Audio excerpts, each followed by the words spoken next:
Hey, Steve here again. I want to show you that lick. It's a really cool rock blues lick that you can implement into, rock and roll, obviously blues, metal, any kind of thing like that. Anything where you're looking for something really aggressive, and it's really fun and relatively easy to play.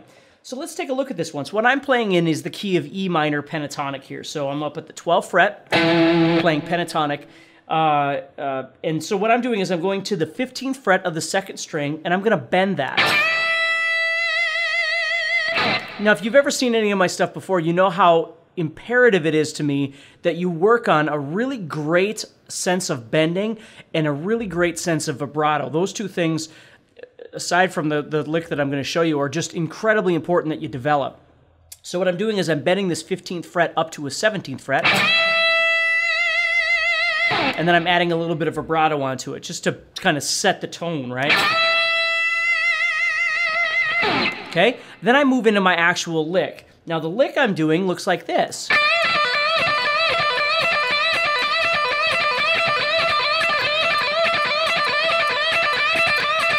Okay, let me slow it down and show you what I'm doing. I'm going.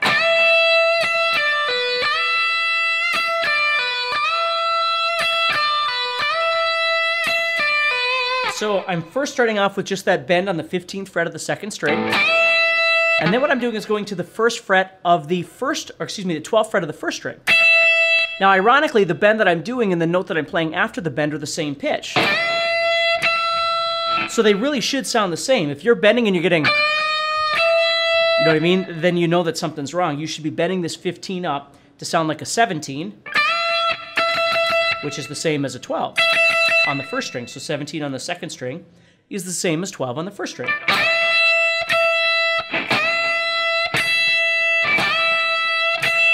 Okay, then what I'm doing is I'm doing a pull-off from 15 to 12 on the second string, and I'm doing that with an up strum.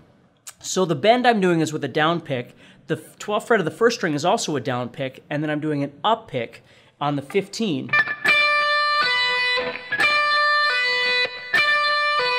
So it looks like this, nice and slow. And then I'm doing that pull-off from 15 to 12. So remember some basic elements here that you really need to work on. The first thing is the bend itself. The second thing is cleanliness. When you're playing, trying to make sure that all the strings are silent. And just always remember that no matter what you do, unless it's intentional, you want to make sure that whatever string that you're playing, the other 5 strings are completely dead. Okay? So as I'm playing this 15, you'll notice I'm deadening all the top strings with my arm over here, my hand, and I'm deadening the first string with this hand. So as I play, and I strike that 15th fret bend, I'm holding the first string quiet with this hand, and I'm holding all the top strings quiet with this hand. Then I gotta move over here. So as I move to that 12th fret of the first string, again, this hand is keeping everybody quiet. The only thing I have to be careful about now is that second string. So what I do is I use the tip of my index finger, and I lightly touch the second string with just the tip. I don't press on it or anything. I'm just lightly touching the second string with the tip of my index finger. So as I play, see, it kills that second string. So even though I'm taking my fingers off, you don't hear any sounds. You're not getting, that sort of thing. You're not getting sounds because as I move, I'm just stepping over to that 12 and then deadening out the second string. Okay? Then I'm going to do my pull-off. And again, as I do that, I am then deadening the first string with my first finger, or my left hand, however it is that you'd like to do that, deadening all the top strings up here. But once again, I'm always using that little secret, which is touching the string on top of me with the tip of my index finger. So because I'm on the second string right now, I'm deadening out the third string with the tip of my index finger. That way I can kind of protect myself a little bit. Sometimes it's kind of hard to use your right hand to deaden out all the way down to the string that you want, because then your palm gets in the way. So that's what's nice about using the tip of your index finger, is that you can deaden that string right above wherever your action is, and then your right hand can be above that, covering all the additional strings that are up on top of there. So you have this.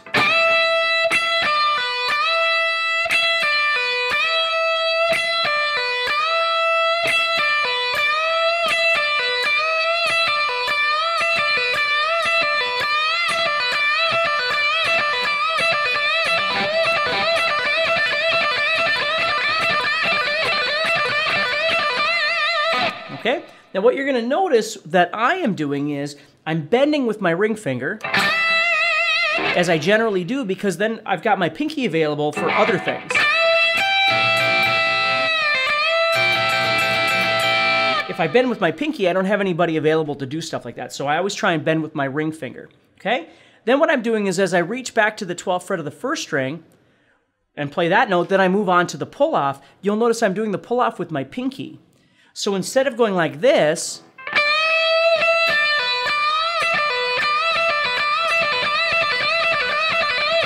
and using my third finger, I'm using my pinky to do the pull-off. So I'm kind of transitioning between my third finger and my pinky. Watch this. I'm going to do it nice and slow for you. Third finger, pinky. Third.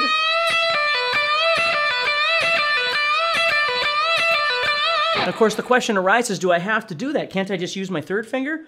Absolutely, you can just use your third finger. If you'd rather go...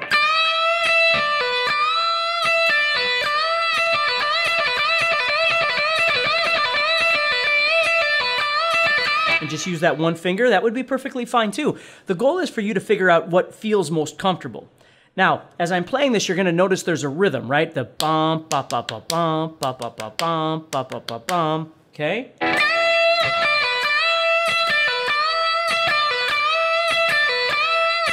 So I'm holding on the bend longer than the other ones, right?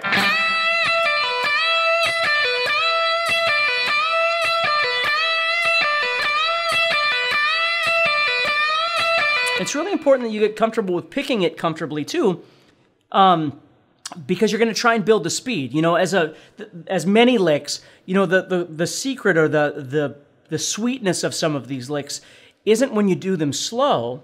It's when you do them fast. You know, that's really kind of the premise of a lot of licks. When you're doing stuff slow, you know, that's usually when I'm just kind of vibing around. You know, just playing some things here and there. I'm not really playing licks per se.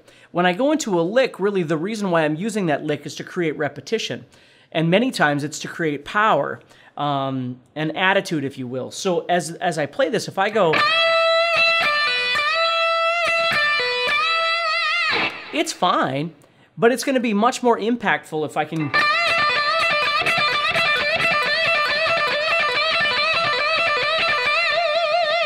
if I can hammer that thing out, you see? So the goal is obviously, just like, you know, all of these little nuggets that we're doing is trying to get it developed to where it feels comfortable to you. Now, if you'd like to change something about the way you're picking it versus the way I'm picking it, don't ever feel bad about stuff like that. It's just that, you know, for me, telling you, I try and figure out the most efficient way of doing things, not just because I do it that way, but because I'm thinking about the easiest way to get from a down to an up or something like that to make the transitions fairly smooth. But if you decide, you know, like in order to do this lick, if you tried to do them all down, you know, you could do it. I'm not sure if you could do it quite as quick simply because the alternate picking is going to make things a little bit faster. But who's to say that that's not going to work for you? It certainly isn't going to be me. I just want to give you some suggestions of ways to do them, and then you explore those. Don't negate those things because it's hard or because it feels uncomfortable. Explore them on that level. And then if you ultimately come to the conclusion that, no, I'd rather do it the other way, I completely would agree with that. But don't shut it down just because you haven't done it. Always give it a try and see if you can figure it out. Because over the years of my playing, that's what I figured out is that a lot of things that I do, the reason why some of the stuff works well, some of it doesn't, but some of it works well, is because I'm thinking about the most efficient way of being able to move from point A to point B. So in this case, being able to play this down, the down strum doesn't really matter in the beginning here, but these two, I got to get through those two strings as quickly as possible. So maybe you do two up strums or, you know, something like that. Two down strums would put you on the wrong side. If you went, you know, you'd be down here. So kind of the goal is to get going upward again. So, you know, you just have to kind of figure out what seems most comfortable for you. Would you rather do them as two up strums like this? Or would you rather do down up, or what would work for you, you know what I mean? Or two downs, I mean, whatever's comfortable for you. Don't really get so stressed out about those things. Just always look at the way people are doing stuff when someone's teaching you something. Look at all of the facets of what you're learning, and then kind of figure out what the best way is for you to approach what you're trying to do. So let me expand that now. We've got this idea.